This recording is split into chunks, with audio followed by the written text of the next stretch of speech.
मला वाटतं आपल्या सांगली जिल्हा बँकेवरती माझी निवड झाली आणि निवड झाल्या झाल्या जिल्ह्याची बँकेची परिस्थिती जरा बेताची होती. मला वाटतं मी निवडून गेल्यानंतर 14.5% सर NPA होता. जर 0.5% जर त्या बँकेचा NPA वाढत होता तर आमचं पद ही 6 महिन्यासाठीच राहिलं असतं.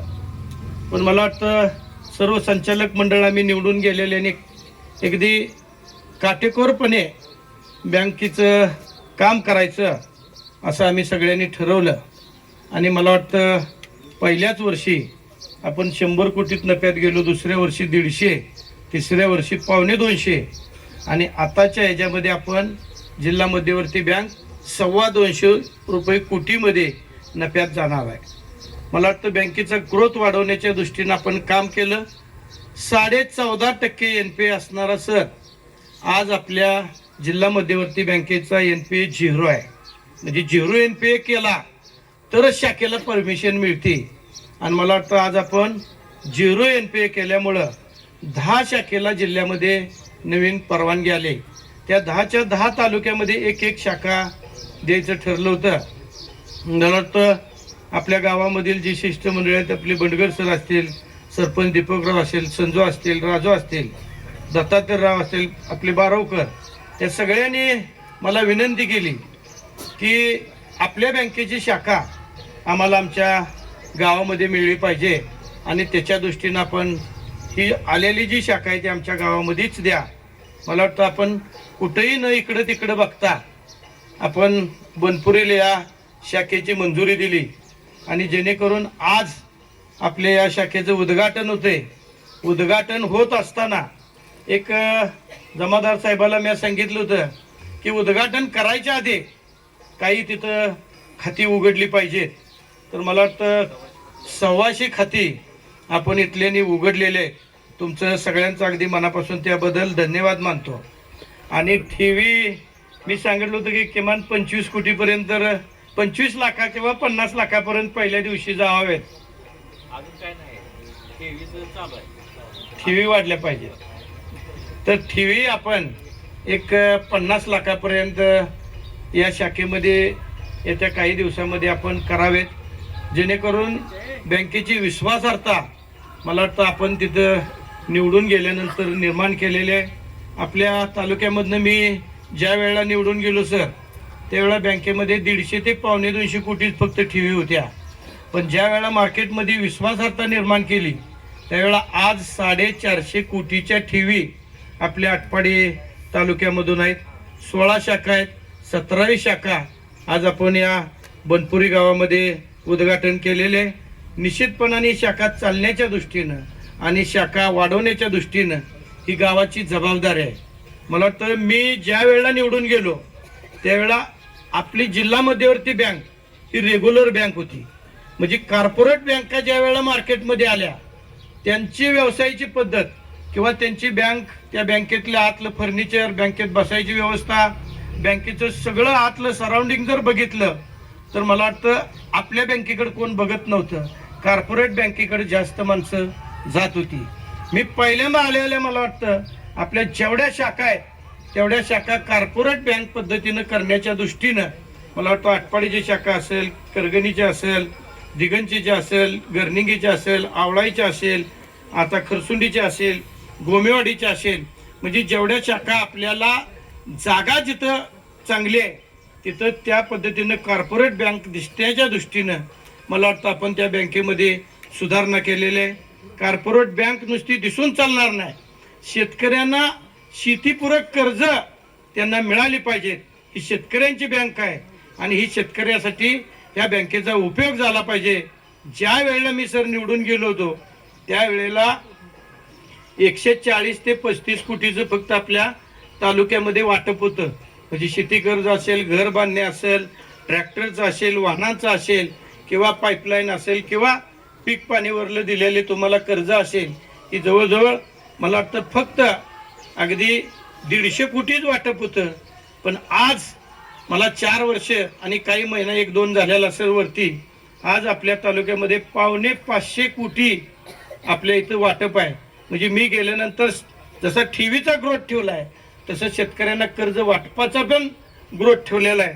मी कधीही राजकारण या बँकेमध्ये केलेलं आहे. बँक आपल्या सगळ्यांची आहे आणि सगळ्यांच्या दृष्टीने बँक ही चालली पाहिजे आणि प्रत्येकाला नफा मिळाला पाहिजे आणि या बँकेचा फायदा पण मिळाला पाहिजे.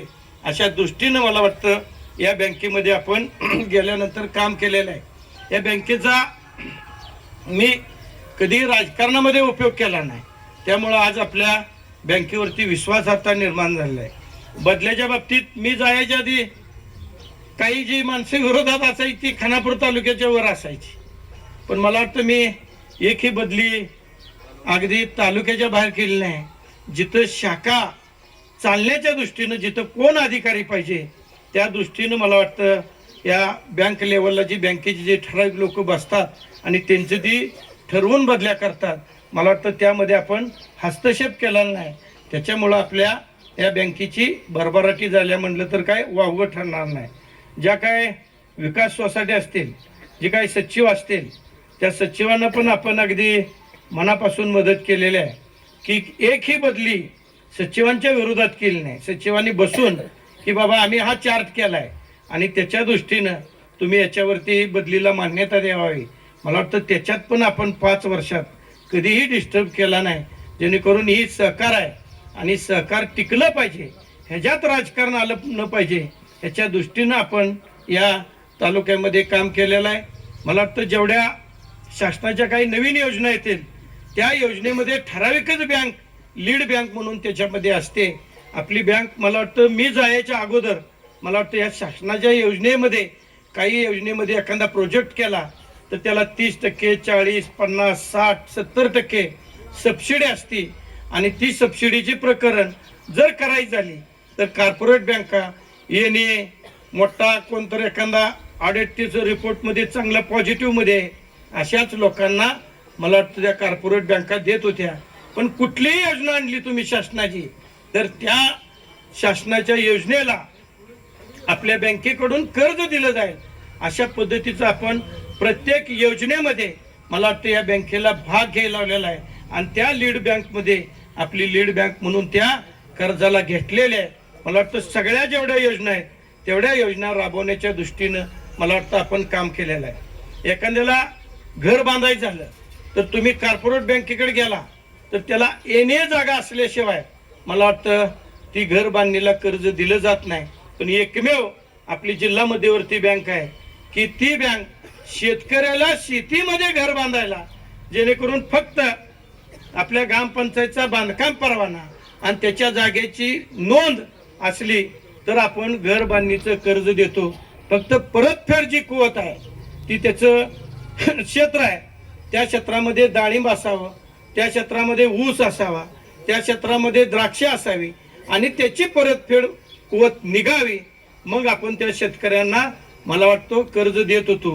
पण आपण आता त्यातूनही शेती कमी आहे, 2 एकर आहे, पण त्याला घर बांधणीचं कर्ज पाहिजे पण त्याची परतफेड कुवत निघत नाही, त्यानं डाळिंब नाही, द्राक्षी नाही किंवा ऊस नाही, तर त्या शेतकऱ्यानं त्या 2 एकरामध्ये काय असं भुसार लावून मला वाटतं काही गाई म्हशी केल्या असल्या आणि त्याचं पैसे जर त्यानं अकाउंटवर घेतलं असलं तर ती त्याचं उत्पन्न धरून त्याची परतफेड धरून मला वाटतं आपण घर बांधणीला त्याला कर्ज द्यायचं काम मला वाटतं या बँकेच्या माध्यमातून केलेलं आहे. म्हणजे जेवढं शेतकऱ्यांना सोपं करता येईल ती पद्धत मला वाटतं या बँकेकडून आपण राबवलेलं आहे.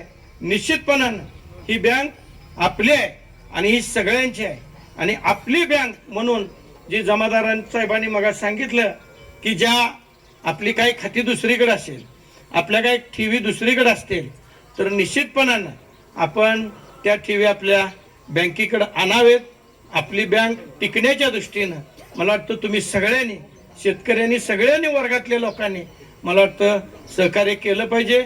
आपण सगळ्यांनी सहकार्य कराल ही अपेक्षा ठेवतो. मी आज तुम्हाला सांगतो की ही बँक येत्या काही दिवसांमध्ये निश्चितपणानं तालुक्याच्या 16 शाखेमध्ये पहिले एक 5 मध्ये येण्याच्या दृष्टीनं गावातल्या लोकांनी सहकार्य करावं. तुम्ही ज्या वेळेला राजाभाऊ शाखा मागे आला होता त्यावेळेला तुम्ही सांगितलं होतं संजू की आमच्या गावात पैसे आहेत पण दडगं पैसे लय. मला वाटतं आता ती पैसे आपण इथं या बँकेमध्ये ठेवावेत। आपली बँक ग्रोथ वाढण्याच्या दृष्टीनं निश्चितपणानं सगळ्यांनी सहकार्य करावं। जी काय आपल्याला कुठलेही प्रकरण असेल आपण या बँकेच्या माध्यमातून करावेत।